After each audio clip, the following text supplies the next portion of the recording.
Алматы технология экономикалық колледжінің қазақ тілі мен әдебиеті пәнінің оқытушысы Аяғанова Гүлмира Асылбекқызы. Бүгін бізде мемлекеттік тілде іс қағаздарын жүргізу пәні.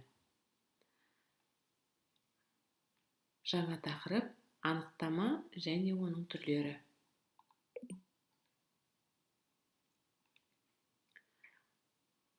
Анықтаманың мазмұны белгілі бір фактіні немесе оқиғаны дәлелдейтін, растайтын іс қағаздардың бір түрі. Анықтаманы күнделікті өмірде біз қолданамыз. Сонымен қатар анықтаманың құқықтық дәрежесі жоғары, заңдық күшке ие. Себебі біздің жеке басымызды куәландыратын құжатымызды жоғалтып алған жағдайда оның орнын уақытша анықтама ауыстыра алады. Сондай-ақ перзентханаларда сәбидің өмірге жаңа келгендігін растау үшін де анықтамалар беріледі. Ал анықтаманың екі түрі бар екен. Бірінші түрі жеке адамға қатысты анықтама, екінші түрі қызметтік анықтама деп аталады.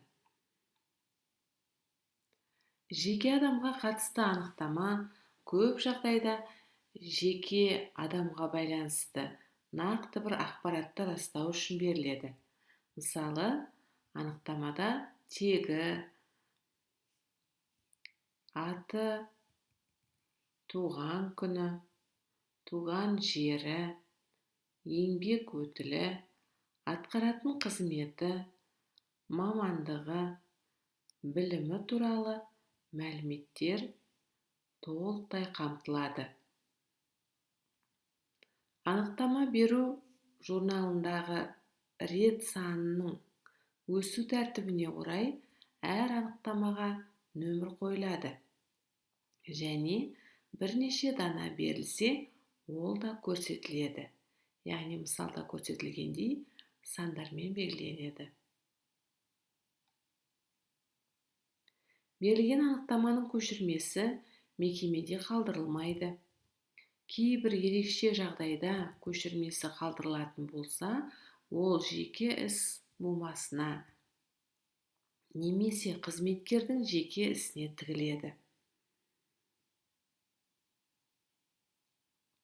Ал қызметтік анықтама бекітілген комиссия мүшелері жүргізген қандай да бір тексерудің жиынтық нәтижесінен тұрады. Белгілі бір мекемедегі материалдардың болуы туралы анықтама.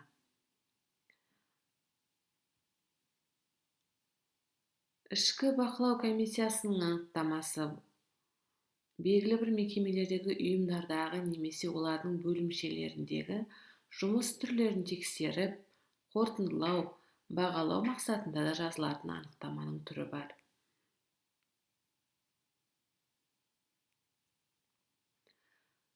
Анықтамада тексерудің мақсатына қарай барлық фактілер мен оқиғалар рет-ретімен жүйелі түрде жазылуға тиіс.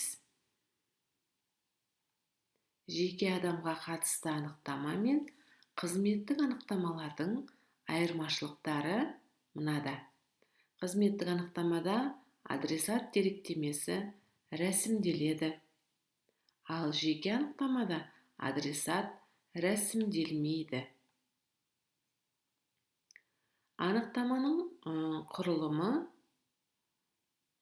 біз басында атап өткендей, құжат атауы, берілген күні, айы, жылы, сонымен қатар нөмірі, орны жазылады.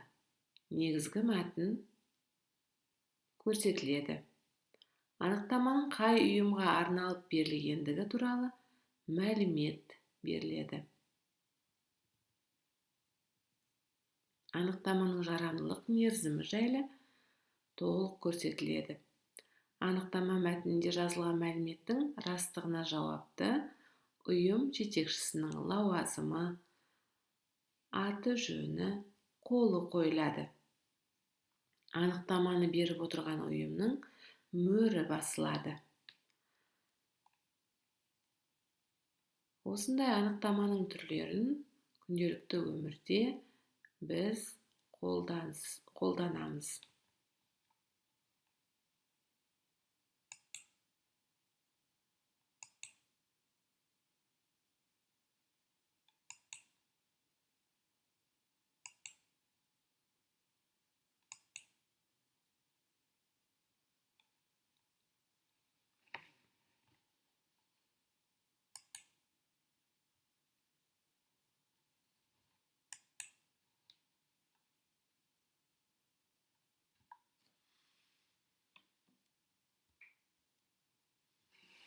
Мико,